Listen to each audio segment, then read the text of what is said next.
What are you doing? I drove to a park famous for its plum orchards and met a pregnant woman there.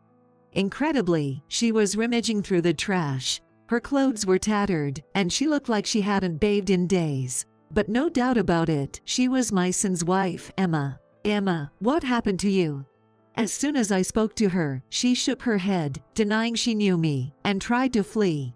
I was sure it was her, so I grabbed her arm, only to find she was skin and bones. As I stood in shock, her stomach growled loudly. Are you hungry? Want some of this? I handed her the sandwich I had. She gulped, said in a weak voice, "Thank you very much," took the food, and left in a flash. I was left in shock. She looked just like Emma. Feeling sorry for the starving pregnant woman, and intrigued, I pulled out my phone and called my son Liam. Liam, I just met Emma in a park about an hour from your house. Huh? What are you talking about? She just gave birth.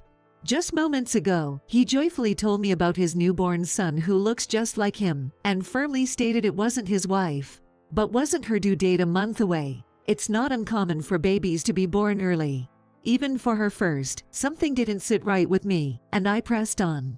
Hey, cut it out. Aren't you happy about your grandson? It's not like that. I'm sorry. Stop talking nonsense. There are plenty of people who look alike. While I was happy about my grandson's birth, the recent scene haunted me, and I ended up mentioning the sandwich. What are you doing? You fell for a sandwich scam. Don't go to that park again. Next time, you might get more than you bargained for. How rude. What a thing to say. Liam remained cheery, not minding my anger. Maybe Emma really did give birth, and the woman at the park was just a stranger. Feeling like I'd been fooled, I went silent. Maybe now that Dad's retired and Mom's 63, you're starting to lose it, huh? No way. I'm going to see Emma's baby. Annoyed by his remarks, I ended the call and drove for about an hour. I knew which hospital she was at, so I followed the GPS there. Liam was looking around the hospital entrance when I arrived. Did you wait for me? Well, labor took a long time, and Emma isn't feeling well. Visits were not allowed yet, but I couldn't leave without seeing my grandson. Liam took me to the nursery, and I glimpsed the baby through the glass. He's adorable. Of course, he's my son. And how's Emma doing? She should be okay. I didn't push to see her right away, but I was still uneasy about Liam's responses. As I prepared dinner at home, my mind kept drifting back to the incident in the park. Who on earth did I meet then? Emma's only relative is her father, so it doesn't look like she has any sisters or anything like that. Having met Emma several times over the 3 years she's been married to my son, there's no way I could mistake her for someone else. People say everyone has 3 lookalikes in the world. It must have been a case of mistaken identity. Despite reassuring myself, another question surfaced. Why was a pregnant woman scavenging in the park? Disturbed, I woke up early the next morning and went back to the park, hoping to meet the woman who resembled Emma. However, I never encountered the pregnant woman again, despite several visits. Over 10 days later, as I was about to give up and return home, I stopped by a convenience store. There she was. The woman, who looked like Emma, was there. Out of sheer hunger, she was being detained by a clerk for shoplifting a sandwich. As the clerk angrily threatened to call the police, she trembled, and tears welled up in her eyes. Seeing this, I stepped forward impulsively. Though, did they mistake you for a shoplifter? Gah. I'm sorry, sir. My daughter-in-law forgot her purse, so I came to pay for her. How much is it? As I pulled out my wallet at the cash register, the embarrassed clerk scolded her. Don't act suspiciously. Standing in for the tearful woman who could only bow her head, I apologized repeatedly until the clerk was finally convinced. Come on, let's go. As we left the convenience store, she meekly followed. Thank you. She thanked me in a whisper so faint I almost didn't catch it, but her stomach growled again, betraying her hunger. There's no need to cry. Take this. In return, let's chat a bit. She hesitated for a moment but nodded slightly, unable to resist her hunger. First, without saying a word, I had her sit on a bench in a nearby park and gave her a sandwich to eat. She wolfed it down, choking a bit as she stuffed her mouth full. She looked exactly like Emma no matter how I looked at her. While observing her, I spotted a familiar birthmark on her neck. It has a distinctive shape, like a flower. I have seen it when my daughter-in-law came to stay at our house, and she once told me that it was a birthmark.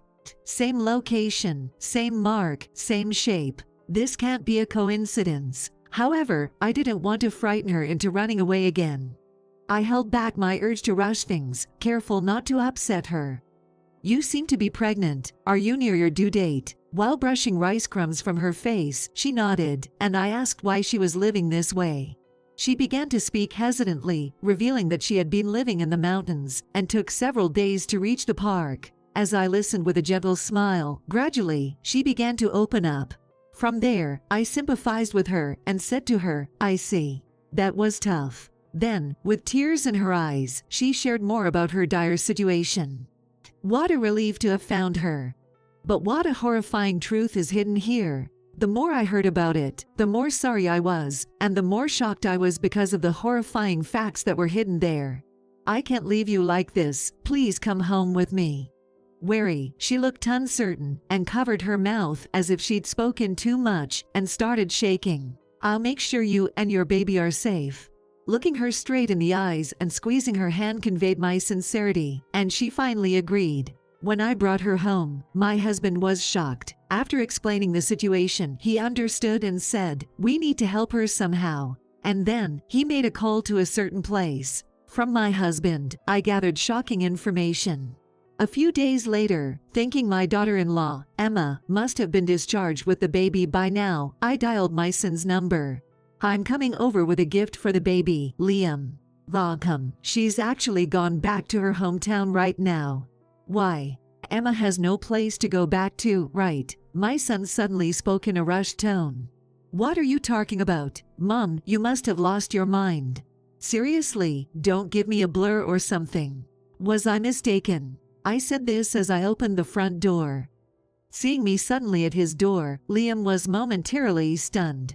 I had actually been calling from right in front of his house. "Mom, why? I told you I was coming.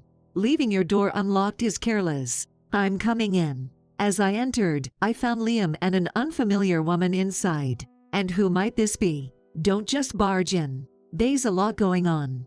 Why is she holding my grandchild?" When I bombarded him with questions about what was really going on, my son scratched his head and sighed, "Oh brother." Then, with a look of resolve, he turned to face me. "I was going to explain later. This is Amelia, my new wife." What happened to Emma? Isn't she about to give birth?" Liam dodged the question. "She went back to her parents' home. Her father passed away, so she shouldn't have a home to return to." "No. Really?" I approached Liam and fixed him with a stern gaze. "To think, the moment her father died, you'd kick out your pregnant wife. I'm ashamed you're my son." "Mom, are you dreaming? Stop lying. I know you left Emma in the mountains." Indeed, the pregnant woman in the park was definitely my daughter-in-law, Emma. After we left the convenience store that day, she eventually confided everything that had happened. "By the way, she's being taken care of at our home." Liam clicked his tongue. "So, you knew it, huh?" "It was Emma who cheated first. The child in her belly belongs to another man," he claimed bitterly. "That's why he expelled Emma and moved on with his life, growing close to Amelia, the woman now with him. Let's do a DNA test to see who's telling the truth." I pulled out a swab sent from a private testing service. Liam shook his head furiously, refusing. So, I discreetly picked up a hair that had fallen on Liam's shoulder. "Just in case, I'll take your toothbrush too." "Stop it. Stop doing whatever you want. Be quiet. If it turns out you are the father of Emma's child, be prepared because I'll file a police report." Liam seemed unaware that abandoning a pregnant woman in the dead of winter could be criminal. Despite such atrocious behavior, Liam pleaded for a quiet resolution. "The best thing is to ask her what she wants to do." I went to the door, opened it, and invited Emma and my husband, who had been waiting in the car, inside. With heavy footsteps and a fierce expression, Emma entered. Liam hadn't expected them to come with me. With each step Emma took closer, Liam began to sweat and step back. "Emma, it's good to see you're safe. Don't joke. I won't forgive you for falsely accusing me and putting our child at risk." But since everything turned out okay, can't we just call it even? Are you kidding me? Do you have any idea how hard I worked for days to get down from the mountain to the park just to protect my child? About a month ago, Emma was lured for a drive by Liam, who left her stranded while she was admiring the scenery. She managed to make it to the park, but was too scared of what Liam might do next to return home. So she started living in the park, which had amenities like water and toilets. Moreover, Emma's father had passed away 2 months prior, leaving her without a family home to return to. Just thinking about how alone she must have felt makes my chest tighten with pain. And to top it off, she was under the impression we were furiously angry, thinking she had cheated and gotten pregnant, an idea Liam had instilled in her. That's why she even fought, if they find me, I'm as good as dead. That's the reason she tried to flee instead of seeking help when she met me. Explain yourself now. Why did you do such a terrible thing? If I talk, will you keep the police out of it? I'll consider it. Now, hurry up and tell me. Under my stern gaze and my husband's glowering look, Liam, realizing he could no longer evade the truth, finally spoke up. I reconnected with Amelia, my new wife, at a high school reunion 7 months ago, and we quickly became close. And, well, she got pregnant right away.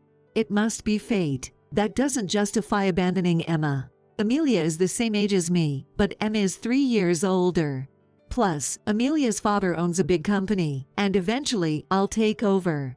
Not only that, but it was presumed that Emma was carrying a girl. Amelia's child is a boy, so I figured once I'm the boss, I can hand the company over to my own son, continuing the lineage with all sorts of these selfish excuses. By the way, I've already divorced Emma and married Amelia, so it's too late now. I don't recall signing any divorce papers. I forged your signature. Liam boldly admitted. That's forgery, a crime, you know. What? Really? I can't just let this fool go unchecked. You've just piled one crime on top of another. You're truly the worst. I've told you everything, so don't make this a police matter. I'm cutting ties with a good-for-nothing like you.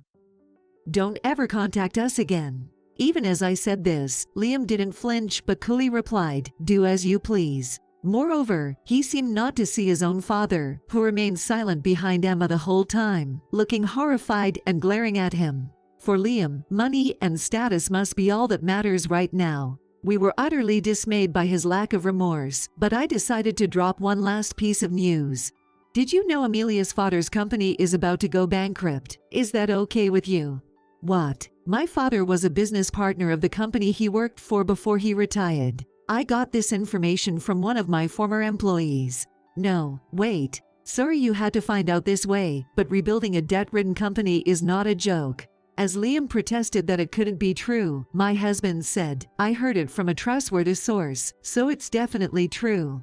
Then Liam kept asking Amelia, that's not true, right? It can't be, right? But she just looked down, not responding. Her silence was perhaps the most telling proof of all. First off, give me back the savings and the life insurance policy you stole by framing me for cheating. Those savings were communal property, right? That money was from my savings I started as a kid, long before we married. It should be around $38K, right? Liam sighed heavily and muttered, I already spent that money. Emma insisted on getting it back, pressing Liam for answers. Surprised by the turn of events, my foolish son could only gape. Also, you can't claim Emma's father's life insurance money. You're not a legal heir. Faced with this further blow, Liam's body started to tremble. And then, he directed his frustration at Amelia. You really tricked me. My dreams of becoming a president are shattered. How are you going to fix this? Amelia retorted to Liam, it's your fault for being deceived, and an ugly argument broke out. During their heated exchange, Amelia revealed, I was looking for a man to support me at the reunion because my father's company was in trouble. She thought everything was going according to plan when she reconnected with Liam and got pregnant. Liam is something else, but Amelia is just as cunning. In a way, they are a matched pair, possibly well suited for each other. But I was fed up with their squabbles, so I clapped my hands loudly to interrupt them. Enough.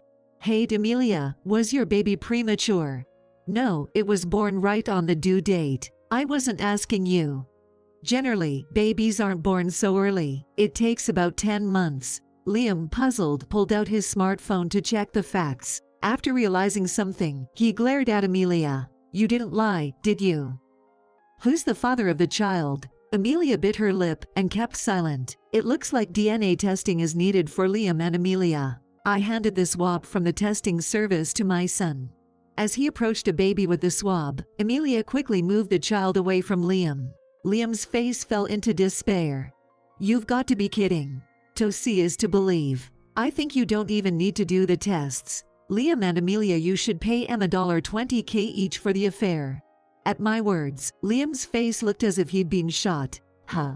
Why? Of course. Then I'll add on top of that the compensation for the pain and suffering you've caused Emma. That's not all. I'll also charge you $600 per month for child support for Emma's child until she turns 20. Wait a minute. I'm going to be drowning in debt." As soon as he heard the specific amounts, sweat began to trickle down Liam's forehead. "You're just reaping what you sowed. Oh, and by the way, you'll be dealing with the police too."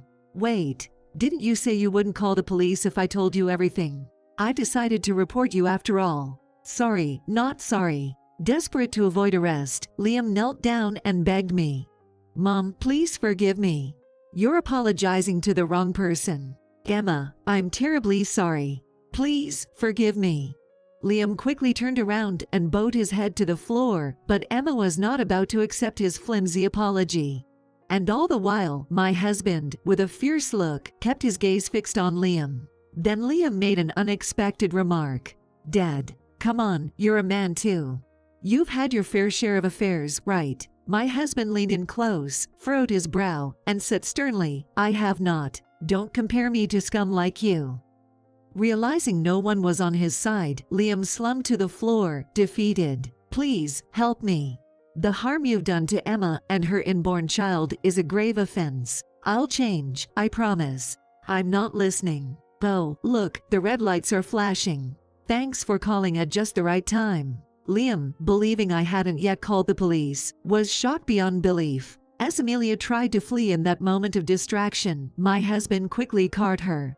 "You're not getting away. You'll have plenty of time to reflect behind bars." Realizing resistance was futile, I handed Liam and Amelia over to the police. Following their arrest, they were interrogated and faced serious charges for conspiring against Emma and her inborn child. Furthermore, Liam was charged with forging the divorce papers. I hired a legal consultant to sell the couple's house, which, despite still having a mortgage, broke even. I made my son agree to pay a total of $30K for infidelity and emotional distress, along with $38K from Emma's savings, and $600 monthly for child support. Amelia was asked to pay the same amount in compensation for infidelity and emotional distress. Amelia's father's company went bankrupt quickly, so both my son and Amelia will have to find whatever work they can to make these payments. That's right. It turned out that the child Amelia was carrying was actually from another classmate, and the biological father has taken on the responsibility of raising the child. It's a relief the child won't suffer because of all this. Emma later gave birth to a beautiful baby girl. My husband and I discussed it and decided to adopt Emma, welcoming her to live with us. Our home is now filled with the joyful sounds of a healthy baby, and as we struggle with the caregiving, our family enjoys these